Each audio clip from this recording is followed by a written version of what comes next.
जय गुरुदेव, जय माँ गायत्री। आप सभी को प्रणाम। पुस्तक गायत्री चित्रावली में आज हम सभी सुनेंगे प्रारब्ध परिवर्तन।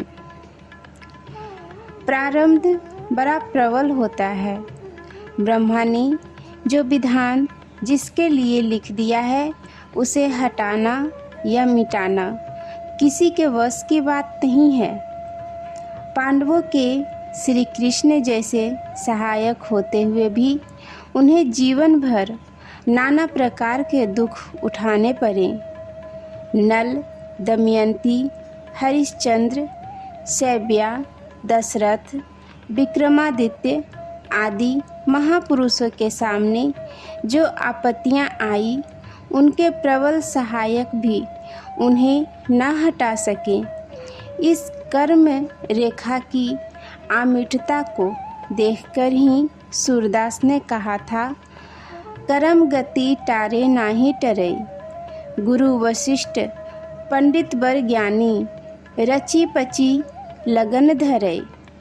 पिता मरण और हरण सिया को बन बन विपत पड़े।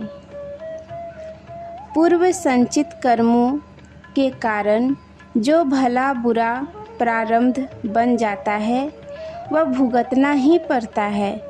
कोई कितना ही साधु, सत्पुरुष, सज्जन, शुभ कर्म करने वाला क्यों न हो, उसके पूर्वकृत कर्म प्रारब्ध रूप से जब सामने उपस्थित होंगे उसका परिणाम भुगतना ही होगा। वर्तमान पुण्य, तप या शुभ कर्मों का प्रतिफल तो आगे चलकर उनका परिपाक होने पर ही मिलेगा। हतना होने पर भी माता की कृपा से कठिन प्रारब्धों में संशोधन हो जाता है। अत्यंत दुस्तर और असहाय कष्टों की यातना हल्की होकर बड़ी सरल रीति से भुगत जाती है। कई बार घनघोर घटाएं आकाश में उठती है, उनमें बड़ी मात्रा में जल भरा होता है। वे बरसे तो मूसलाधार वर्षा करती है, पर यदि किसी प्रकार तीव्र वायु उसी समय चलने लगे तो वह जमी हुई घटा हट जाती है और थोड़ी बूंदाबांदी होकर बादल चले जाते हैं।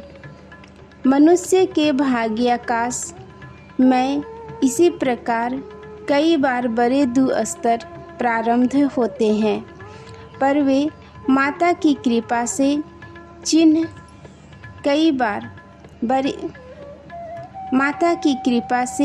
चिन्ह पूजा जैसा परिणाम दिखाकर इस प्रकार उतर जाते हैं कि पहले जितना भय दिखाई पड़ता था वस्तुतः उसका एक अंश ही सामने आता है। पूर्ण रूप से प्रारब्ध परिवर्तन तो असंभव है, पर माता की कृपा से इसमें अनेक संशोधन और परिवर्तन हो सकते हैं।